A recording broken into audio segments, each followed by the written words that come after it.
देखिए पूरे चान्हो प्रखंड की इसी तरह का स्थिति है।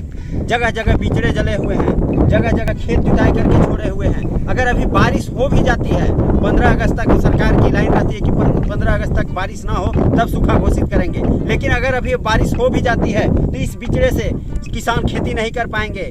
इस वर्ष केवल सूखा नहीं बल्कि अकाल की स्थिति है। और सरकार की नीति में जो 3000 से 5000 तक मुआवजे की जो घोषणा की गई है, नीतिगत घोषणा, ये किसानों के लिए नाकाफी है। और मैं आशुतोष तिवारी सरकार से मांग करूंगा कि सूखा राहत नहीं बल्कि अकाल के मद्देनजर राहत की घोषणा किया जाए और पूरे चान्हो प्रखंड के किसानों को उचित मुआवजा दिया जाए।